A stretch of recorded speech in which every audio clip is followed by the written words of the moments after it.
ولا تقتلوا النفس التي حرم اللہ الا بالحق، اور مت قتل کرو اس جان کو، انسانی جان کو جسے اللہ نے محترم ٹھہرایا ہے مگر حق کے ساتھ۔ حق کیا ہے؟ قاتل کو قتل کیا جائے گا، اس کی جان لے لی جائے گی، اس کے قتل کے بدلے خون کے بدلے خون، یا مرتد ہے اس اسلامی ریاست میں اسے قتل کر دیا جائے گا،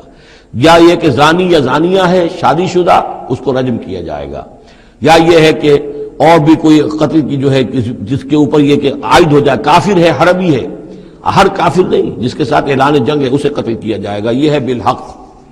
ومن قتل مظلوما، اور جسے قتل کر دیا گیا مظلوم طور پر بغیر یعنی کسی حق کے ظلم سے، فقط جعلنا لولیہ سلطانا، تو اس کے ولی کو ہم نے ایک اختیار دیا ہے، اس کے اختیار ہے اب جو مقتول ہے اسلامی قانون میں اس کے ورثاء کو اختیار حاصل ہے، چاہے تو وہ قاتل کی جان لے لے، اصرار کریں اس پر کہ ہم خون کا بدلہ خون، جان کا بدلہ جان لیں گے، چاہے اسے معاف کر دیں، اور چاہے تو خون بہا لے کر اور جو رقم لے کر جو ہے اس کو معاف کر دیں۔ یہ تین شکلیں ہیں، لیکن اختیار ان کے پاس ہے، حکومت کے پاس نہیں ہے، کوئی جج یہ فیصلہ نہیں کر سکتا، کوئی صدر مملکت جو ہے اس کا مختار نہیں ہے، جو ہمارے دستور میں ان کو اختیار دے رکھا ہے وہ اسلام کے صریح منافی ہے۔ یہ تو در حقیقت اختیار ہے صرف مقتول کے ورثاء کا۔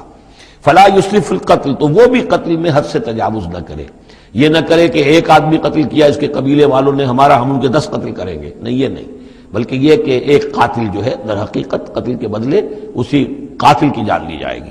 انہ کان منصورا، اس کی مدد کی جائے گی، یعنی جو بھی مقتول کے ورثاء ہیں ان کی مدد کی جائے گی۔ ریاست کا کام یہ ہے کہ وہ قاتل کو تلاش کرے، قاتل کو پکڑے، مقدمہ چلائے، اس پر ثبوت فراہم کرنا، یہ سارا ریاست کا کام ہے، لیکن مقدمے میں مدعی ریاست نہیں ہے۔